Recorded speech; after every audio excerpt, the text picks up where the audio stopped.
Walk out onto the tarmac of a major international hub in the spring of 2026, and the first thing you notice is the silence. Dozens of wide-body jets are parked in neat rows, their engines wrapped and covered. Carriers like SAS, Ryanair, and KLM have canceled thousands of flights in a matter of weeks. These groundings are the result of a sudden, vertical climb in the cost of the kerosene needed to keep them in the air. This chart shows the internal math of a commercial flight. Jet fuel usually accounts for 25 to 35% of an airline's total expenses. Recently, that price doubled almost overnight, sending fuel costs through the upper limit of the budget. Because most tickets are sold months in advance, that revenue is locked in.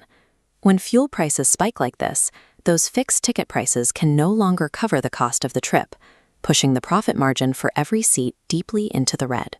In the aviation industry, an airline that cannot afford fuel on the immediate spot market is an airline that effectively stops existing. These grounded planes also trap the belly cargo that typically travels beneath the passengers, the high-value, time-sensitive goods that drive global trade. The 25,000 flights canceled in April alone held everything from critical pharmaceuticals and high-tech electronics to fresh produce. When these planes stay on the ground, supply chains break. You see it at the store, where empty crates on the shelves signal that the local cost of living is now tied directly to a fuel crisis halfway across the globe. This raises a specific question. How did a single blocked waterway instantly choke global supply chains, and why are only a handful of airlines surviving the fallout? The crisis traces back to February 2026, when a geopolitical conflict in the Middle East led to the closure of the Strait of Hormuz. This map highlights the stakes. The Strait of Hormuz handles 20% of the world's shipped jet fuel. For decades, Europe and Asia have relied on a constant flow of tankers through this single, narrow corridor. Once the blockade began, vessel transits through the strait fell by over 90%. A traffic flow that averaged 130 ships a day dropped into the single digits.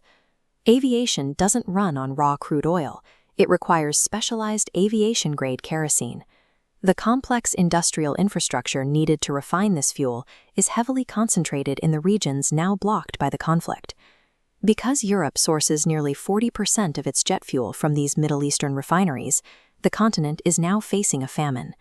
With tankers like this one rerouting around the Cape of Good Hope, fuel reserves in some countries have dropped below a 20-day supply. The industry has spent years optimizing for just-in-time delivery, rather than building strategic fuel reserves. Without that safety net, airlines are at the mercy of the immediate spot market. This sudden supply shock has split the industry into two camps: the survivors with deep pockets and the carriers facing collapse. This graph shows the hedging lottery. Some airlines use financial contracts to lock in fuel prices months in advance, creating a stable, flat cost. Others buy fuel at the current market rate, leaving them exposed when prices spike. Lufthansa entered the crisis with 80% of its fuel already paid for at pre-war prices. Meanwhile, many unhedged budget and Asian carriers are paying the full market spike, losing money on every flight they take. Investors are reacting by pulling capital away from airlines that fly older, fuel-hungry planes and lack these financial buffers. That money is moving toward the production of new aircraft. Investors are betting that only the most fuel-efficient fleets can survive in a market where energy costs are no longer predictable. The blockade isn't just a temporary disruption. It's a sorting mechanism that is permanently separating resilient airlines from the rest of the industry. For the passenger, this corporate reshuffling translates into a strategy called route rationalization. Airlines are stopping flights to secondary cities and smaller routes. They are hoarding their limited fuel for high-density hubs where they can maximize their profit on every gallon. This means fewer direct flights, more layovers, and base fares that have been adjusted upward to account for the risk of future price swings. When airlines retreat from these smaller markets, they leave behind a world that is less connected and more expensive. This crisis is hitting an industry already carrying massive debt from the pandemic era.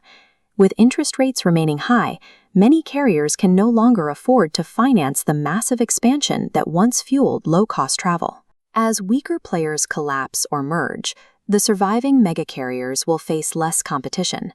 Without that pressure, the incentive to offer the cheap flight disappears. At the same time, airlines are being forced to invest in sustainable aviation fuel to bypass Middle Eastern choke points. These alternative fuels are currently far more expensive than traditional kerosene, creating a new, permanent price floor for tickets. When you combine high debt, reduced competition, and the move toward expensive alternative energy, the math of affordable aviation breaks. In a world where energy is used as a weapon, the freedom to move across the planet is no longer a commodity. It is a luxury reserved for the resilient.